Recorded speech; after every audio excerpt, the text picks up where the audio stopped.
நேற்றைக்கு காவல்துறையிலிருந்து ஒரு செய்திக்குறிப்பு வெளியிடப்பட்டிருக்கிறது. போக்குவரத்துறை முன்னாள் அமைச்சர் சிவசங்கர் உதவியாளர் என்று இளஞ்செழியன் என்பவர் பண மோசடி செய்த வழக்கு என்ற செய்தி வந்தது. ஆனால் காவல்துறை வெளியிட்டிருக்கின்ற செய்திக்குறிப்பிலேயே உதவியாளர் என்று குறிப்பிடவில்லை.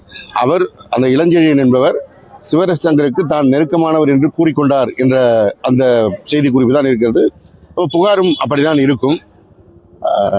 அவர்கள் எந்த பணிக்கு பணம் அவர் வாங்கினார் என்று சொல்கிறார்களோ அப்படி ஒரு வேலைக்கே கால்ஃபர் ஆகவில்லை. ஒரு வேலை போடணும்னா அதுக்கு முன்னாடி இந்த வேலைக்கான ஆட்கள் எடுக்கின்ற பணி இருக்கிறது என்று ஒரு செய்தி வரணும். அப்படி ஒன்றுமே இல்லை. அது டிஎன்பிசி மூலமாக தேர்வு செய்யப்படுகின்ற பணி.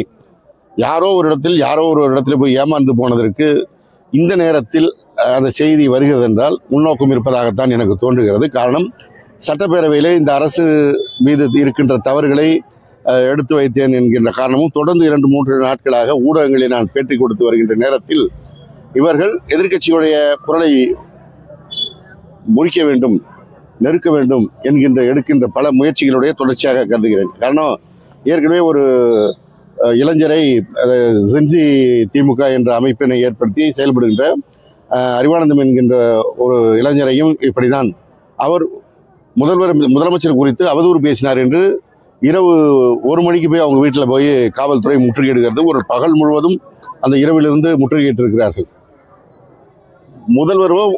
முதல்வரோடு இன்றைக்கு அமைச்சர்களாக இருக்கின்றவர்களோ கடந்த காலங்களில் அன்றைக்கு முதல்வராக இருந்த எங்களுடைய தலைவர் குறித்து என்ன வார்த்தைகள் எல்லாம் பேசினார்கள் என்பது இன்றைக்கும் ஊடகங்களில் இருக்கிறது, சமூக ஊடகங்களில் இருக்கிறது, யூடியூப்ல இருக்கிறது.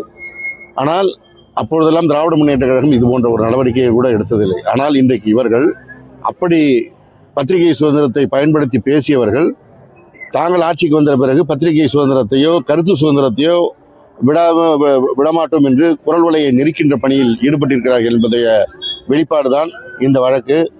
அதே போல இன்றைக்கு முன்னாள் பொதுப்பணி மற்றும் நெடுஞ்சாலைத்துறை அமைச்சர் அண்ணன் ஏவாவேல் அவர்கள் இல்லத்திலும் அவர் சார்ந்த இடங்களிலும் ரெய்டு நடந்து கொண்டிருக்கிறது என்கின்ற செய்தி காலையிலிருந்து வந்து கொண்டிருக்கிறது. எங்களுடைய கழகத் தலைவர் அவர்கள் அதற்கு கண்டனத்தை தெரிவித்திருக்கின்றார்கள். திராவிட முன்னேற்ற கழகத் தலைவர் மீது இதுபோன்று வழக்கு தொடுப்பது என்பது கடந்த காலங்களில் இதெல்லாம் பார்த்துருக்கோம். இதை விட நான் சட்டமன்றத்திலே சொன்னேன், இதை விட தாண்டி மிசாவையெல்லாம் பார்த்தது தான் திராவிட முன்னேற்ற கழகம். எனவே இதன் மூலமாக இந்த அரசினுடைய அவலத்தை மக்களிடத்தில் கொண்டு செல்லாமல் நிறுத்தலாம் என்று நினைத்தால் அது மிகப்பெரிய தவறாக இருக்கும். இன்னும் சொல்லப்போனால் இன்றைக்கு தமிழகம் முழுவதும் நடைபெறுகின்ற வன்முறைகள், பாலியல் வன்முறைகள் இவற்றை குறித்தெல்லாம் இன்னும் திராவிட முன்னேற்ற கழகம் களத்தில் இறங்கி போராடவில்லை. எல்லா இடங்களிலும் மக்கள் தான் களத்தில் இறங்கி போராடி கொண்டிருக்கிறார்கள். எனவே இவர்கள் எங்கள் மீது என்ன நடவடிக்கை எடுத்தாலும் மக்கள் இந்த அரசை விடமாட்டார்கள் என்கிற நிலைதான் இன்றைக்கு இருக்கிறது.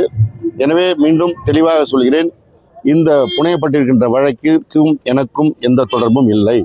அதில் குற்றம் சாட்டப்பட்ட கைது செய்யப்பட்டிருப்பவருக்கும் எனக்கும் எந்த தொடர்பும் இல்லை என்பதை மீண்டும் ஒரு முறை அழுத்தம் திருத்தமாக தெரிவித்துக் கொள்கிறேன்.